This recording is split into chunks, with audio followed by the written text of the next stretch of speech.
You all know the general story of the rise and rise of executive reward. And this is a 20-year time series that my friend and colleague John Egan has kindly put into the public domain. It shows an exponential rise in CEO reward, top blue line, for those of you up the back who may need a telescope to see this.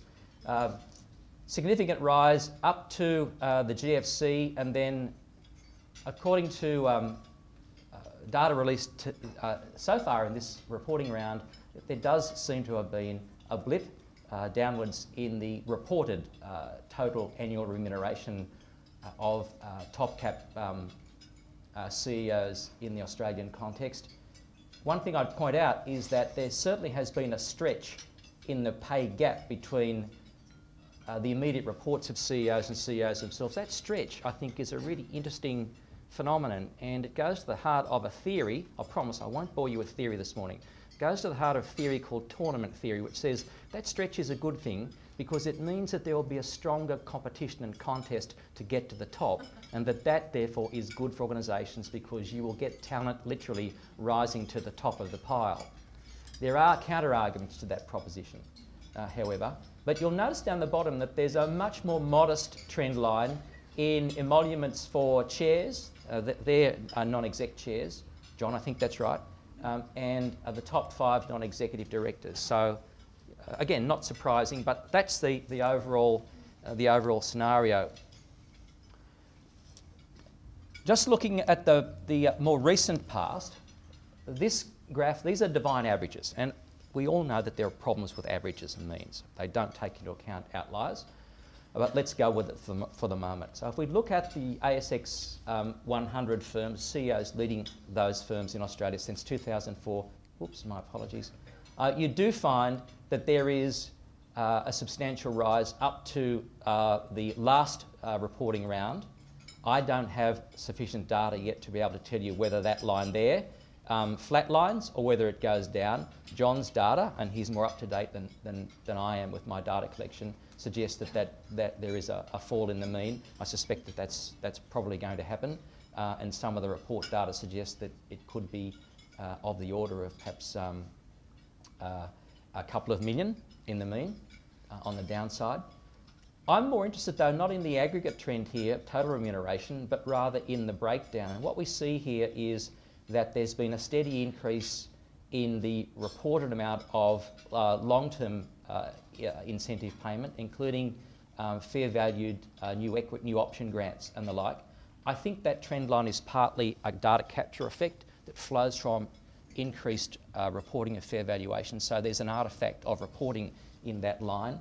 As I'll demonstrate to you a little later, I think that line grossly underestimates the real wealth flow to executives from LTI grants, certainly during the bull market that we've recently gone through. STIs, modest increase, then a fall away. It looks to me like there might be a degree of association between what's been going on in the general economy and a mean decline in STIs. Base remuneration, down a bit, but the compensation overall there was through cash STI, so that's compensated for the fall in cash base pay. Base pay tends to be fairly stable over time, and what's driving the growth appears to be LTI and to some extent, though not consistently, STI. So the incentive component certainly appears to be the main driver of the increase. This is my attempt to engage in crystal ball gazing to see what might be happening right now. But the main message of this overhead is to say that if we compare what's going on around this average trend line for ASX 100 firms, and again I'm saying I think there's going to be a fall away this round, what we're finding is this, that the growth has been more modest than the growth in total shareholder return for the ASX 200 firms.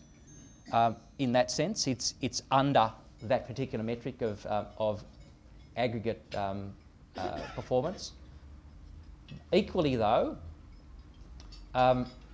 the growth trend has outstripped change in market capitalisation. Market capitalisation is often taken as the benchmark for determining the size of the remuneration package in terms of relative job size. So there's some degree of stickiness there on the reward side in terms of what's happening with market capitalisation. This is the one that always gets the journalists into an apoplectic state, and it's a comparison of the trend line between full-time equivalent total adult earnings and top cap CEO reward. And yes, the divergence is there. The divergence has been there for a long, long time. It's not going to go away. That points directly to the issue of relative pay equity and issues of social justice that we can debate, I think, on the panel. I've been really concerned about the issue of the alignment of executive pay with company performance. And if you look across the Australian top caps, you can see some examples where there appears to be very close alignment between trends in executive reward in terms of total remuneration and key indicators of organisational performance. And here is an example of what I think is copybook alignment. Net income for BHP Billiton over the last 5 years, been going through the roof until the GFC hit. So ever upwards there until last year. What's been happening with the share price? Upwards but then downwards, as you'd expect, 2007. Good years CEO pay, and then Marius Klopper's pay, slight dip with Klopper taking over, but what you're finding there is a modest increase in the CEO pay level. These are baseline 2004 equals 100, so we're talking indices rather than actuals. So that looks to me like the sort of thing that a board should be welcoming in terms of association. All right? This isn't. It's Telstra. You don't need me to remind you about this, but there it is. The simplest of statistics. A stark example of misalignment, a stark example of insensitivity executive pay to key indicators of company performance. Share price, net income, Trujillo's pay level, and this is Svitkowski over here. There is clearly an issue there in terms of alignment. How widespread that is something that I've been trying to ascertain through aggregate analysis. So to go to the heart of my research with two colleagues of mine, Alessandra Capezio, who's now a lecturer at ANU, and Michael O'Donnell, who's at the Australian Defence Force Academy. The research that we've been doing has been pursuing answers to two critical questions that exercise the thinking of international researchers in this field. First of all, is CEO annual reward aligned with, that is sensitive to, prior year firm performance? Now that's the classic agency theory proposition. If you've got that, God is in her heaven. If you've got that lagged alignment, you're laughing. Question one. Question two, and question two is the one I want to talk to you more about today because I think it's more controversial actually. Does board structural independence, that is the prescription for having arm's length directors, non-executive directors, does having more of that mean that the rewards that are paid to CEOs are at a more modest level? That is independence a negative moderator of reward level? More independence, lower reward. I know that's a simplistic proposition, but more importantly, is independence a positive moderator of reward alignment? That is, more independence mean less of the Telstra phenomenon. I think that's a fundamental issue in terms of corporate governance. It's where the action should be. If we've got that, we're doing something right, it seems to me. Okay. The prior research on what is called reward alignment or pay performance sensitivity is all over the shop, and I just don't have time to share this stuff with you, and I don't want to drive you out of the room before you've finished your coffee. The evidence suggests this really strongly. My colleague Peter Swan from UNSW would disagree with this, but I think the generalisation holds. The research evidence that's out there, based upon 15 solid years of research in the UK and the USA, and to a much lesser extent in Australia, suggests this. If there is pay performance sensitivity there, you actually need an electron microscope to find it. It's at best very weak, but more likely non-existent. So the sensitivity does not appear to be there. Even when you try to rough into your estimation some notional annualised value of new equity grants, and that has serious problems methodologically, when you try to do that, you still find that there's not a lot there to write home about. There is some solid research evidence to suggest that pay performance sensitivity is inversely related to the level of firm risk. Now that's actually in line with agency theory propositions. If agents, aka CEOs, are risk averse, you put them into a context where the firm share price is highly volatile for whatever reason, they are going to bargain with their boards to minimise the skin in the game side of remuneration, to minimise the at-risk component. And that does appear to be happening, because what you do find is that there is an inverse relationship. The more volatile the firm's share price, the greater the risk exposure systemically to the CEO, the less likely it is that you will find pay performance sensitivity, and the less likely it is that you will find incentive plans that dominate the pay package. Now that's, I think, a really interesting finding. So what have we done in this domain in terms of pay performance sensitivity? We've got just under 4,500 years of company data from a panel of ASX 500 firms, an open panel. Some companies go in, some companies leave, for 1999 to 2006. When you tidy up the panel sample, what you find is that you're left with 363 distinct firms in that mix and about 1,200 CEOs in the modelling.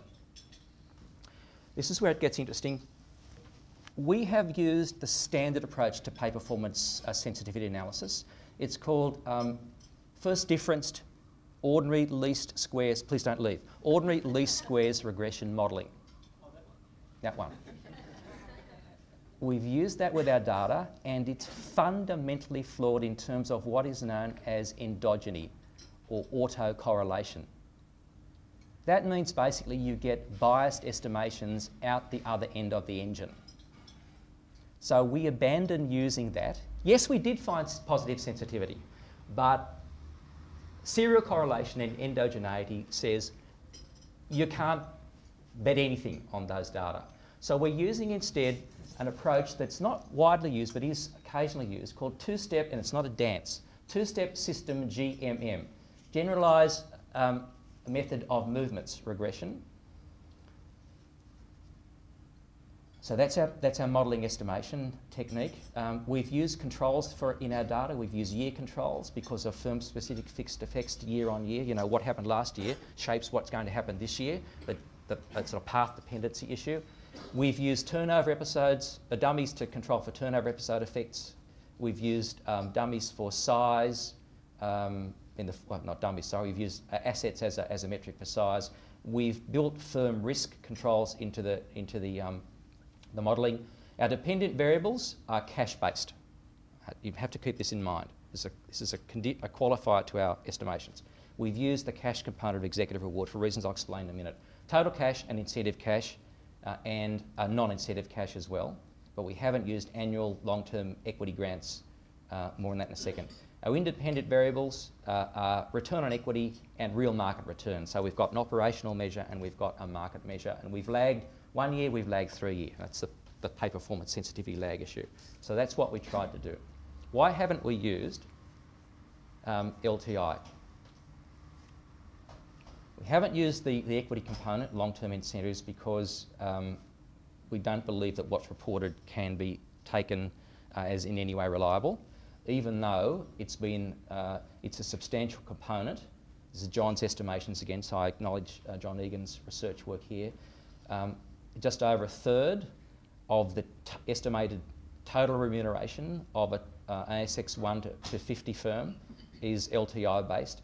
It declines a little for up to the ASX 100. Interestingly, it goes up slightly again for ASX 200 firms, but essentially it's an important component. The smaller the firm, the lower the proportion of LTI in the total reward mix. But why haven't we used it? This is why we haven't used it. Because you cannot trust the fair valuations that are reported. But you wouldn't need me to tell you that. You cannot trust them for two reasons. There's not a consistent modelling method used. Accounting standards require modelling to be used. It doesn't say it must be this one or that one, so you can't compare apples and pears. Secondly, there is clearly absolutely random discounting going on to the gross fair valuations in terms of performance hurdle, difficulty of achievement. Totally random discounting going on. Again, the valuations are not really in the ballpark of reliability, so we've left them out of the mix. Doesn't that present problems for us in terms of our sample and our estimations? No, it doesn't, because we've still got cash incentives in there. If pay performance sensitivity is working, you would expect to find that the incentive component, the cash incentive component, would be sensitive to private company performance. Regarded, if you like, as a barometer of sensitivity. Not the only one, but it is a barometer. And what we're finding is, and I'll go through this really quickly, what we're finding is that the sensitivity is just not there with system GMM. It's not there with total cash, it's not there with incentive cash, and it's not there in relation to our two key measures of performance, operational performance, ROE, and total shareholder return. And this is unfortunate news, I think, because what it suggests is that, and John's research actually also supports this, although it's disputed in the academic domain, we're not finding any evidence that boards are subscribing in an effective way, ex post, to agency theory prescriptions. That is, you put incentive plans in place, you enforce them, and hey presto, you get higher sensitivity. That does not appear to be happening, which I think is of concern corporate governance-wise. We did find two really significant findings. One is that size does matter. Size is the critical predictor of inter-firm variance in reward level, and that's a consistent finding across every domain. We also found, interesting, that risk was a non-significant predictor. Now, this flies in the face of quite a bit of international research. It could well be that we've modelled risk in a different way to others, but I won't go into that just now. So size matters. PPS is not there. Why is cash insensitive on our estimations anyway to prior performance? And let me really quickly walk you through some of the reasons. This is not in any sense a comprehensive set of explanations. But if the size effect is so important, that would basically overshadow any performance contingent relationship. Size is the driver. Size has got nothing to do with short-term performance. It's got a lot to do with M&A, and it's not unrelated to performance over time, and it does depend on how you measure size, of course, but if you measure size in terms of total assets, size is the driver, not performance. I think that's a really important finding that boards should pay really very close attention to. Secondly, there's this issue of ratcheting up. And ratcheting, again, is about CEO's version of what we used to call comparative wage justice. That is, he gets that, why can't I? My firm's as big as his, why can't I get that too? Or my firm is bigger than his, I want twice as much as he gets. That's what ratcheting is in effect. And it appears to be driven mainly by size, not by company performance. Another problem we think is hurdles that are relative in nature. Relative hurdles can still deliver a reward to an executive when that company's absolute performance is going southwards. If it's falling less, that is, gravity is not as harsh on it as gravity is on its comparator firms, the CEO still gets a reward. The CEO still gets a takeaway. So relative hurdles could be a problem, but I also have a conflicted position on relative hurdles. I think relative hurdles have some advantages over absolute hurdles, because absolute hurdles just reward windfalls and punish for market noise effects that might not be the CEO's fault. So there's no magic solution here in terms of hurdling, I don't think. Rubbery hurdles, this is where John and I disagree. Rubbery hurdles, but particularly in relation to LTIs, I think the issue of boards rethinking hurdles because it looks like the hill is getting too steep, I think that's a problem. Employees don't get treated that way. Ordinary employees don't get an opportunity to reconfigure their performance hurdle, so why should CEOs? Short-term tenure, it's 4 years and falling apparently, inflates expectations. It could well be, though, that the alignment is with LTIs, not STIs. I can't disprove or prove that just yet, I'm afraid. It could be that our model has misspecifications in it. We can argue about that later. Let's move on to the second last theme I want to talk to you about really briefly, and that's got to do with whether, in terms of that second question, board structural independence, that is, having more non-executives on the board, is good for pay performance sensitivity and reward level moderation. The evidence here is also all over the place. There's some evidence to suggest, in line with what is known as managerial power theory or board capture theory, that the more independent, the more arm's length directors are from executives in terms of having no material association, the more robust they are in negotiation with CEOs. In other words, they know how to say no because they don't have a personal material association with the CEO. I find that proposition absolutely reassuring, and I wish it were like that, but it doesn't appear to be like that. So there's some research, US research, to suggest that boards that are dominated by externally appointed directors who don't have an insider association with the CEO may deliver stronger pay performance sensitivity. On the other hand, there's a body of argument that says that outside directors actually suffer moral hazard in that they don't know as much about the CEO as an insider does. So they fall back on performance metrics that are more remote from the CEO's contribution and that are therefore contaminated by firm-level noise effects. In other words, rather than observing the CEO's behaviour and measuring performance in terms of legitimately attributable performance to the individual's behaviour and personal impact, you measure firm-level performance, which is contaminated by a whole lot of factors that have got nothing to do with CEO's performance. If you do that, it's like you're looking at the CEO's performance through a very cloudy pane of glass. And there is some evidence to suggest that outsiders are actually less willing to say no than we might think. Also, there is some evidence that insiders are more effective at linking CEO pay to performance because they do possess that inside knowledge. Now, that goes against the grain of Rule 101 of Corporate Governance Good Principles. That is, if you have internally appointed executives on the board, aren't they going to be in bed with the CEO? Well, actually, the research evidence doesn't suggest that's the case. I think I should be reassured by that, but I'm still working out why I think that. There is, though, in the research domain, very little research that indicates that having non-executive chairpersons and non-executive dominated compensation committees does increase or does enhance pay performance sensitivity. That's actually, surprisingly, uncharted terrain. I won't go through how we modelled the board independence research. It's pretty much the same data, same mode of estimation, same controls, different moderators and dependents and predictors. Yes, the percentage of non-executive chairs has increased in Australian companies since 1999. Yes, the percentage of non-executive directors has increased. Yes, there are more remuneration committees that are dominated by non-executives than there were before. So the governance stuff appears to be working ex ante. The inputs are there. Yeah? Does that deliver high pay performance sensitivity? Answer, no, it doesn't.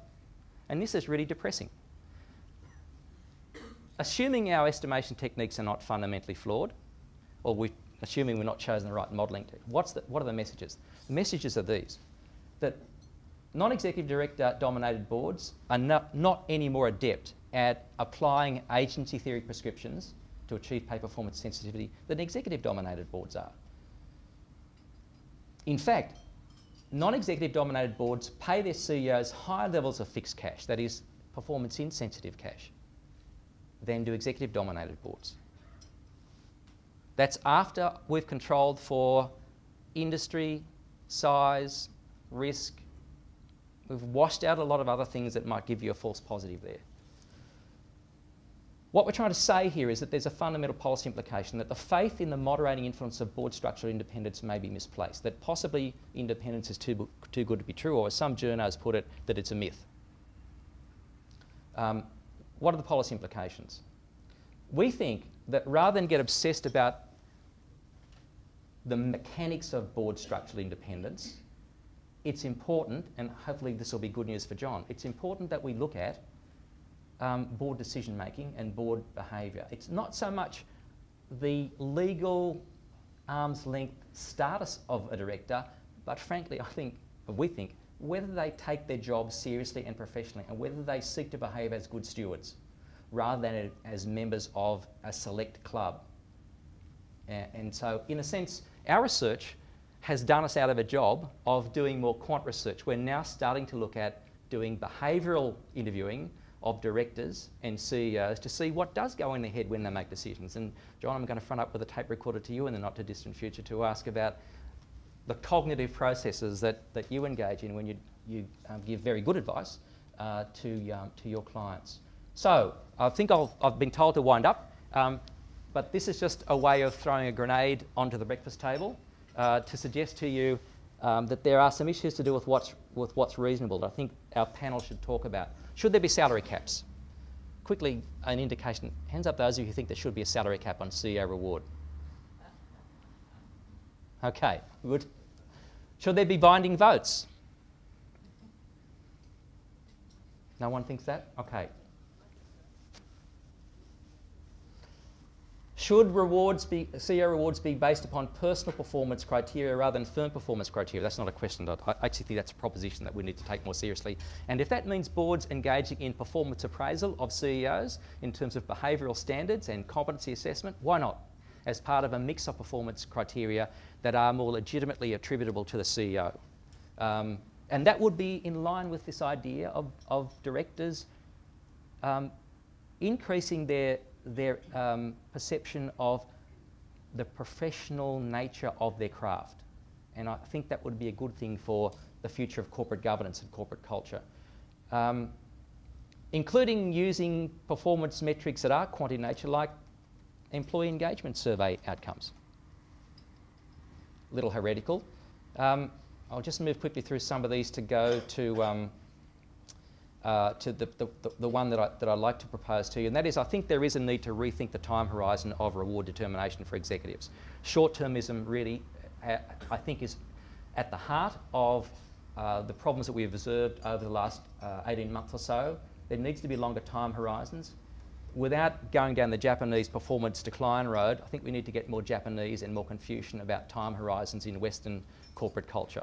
Look to the longer term. And if that means using longer time frames for reward opportunities, fine. Deferred rewards, 5 to 10 year restricted equity grants, where the vesting might not happen until after the CEO leaves the company. It's not necessarily a bad thing, I don't think.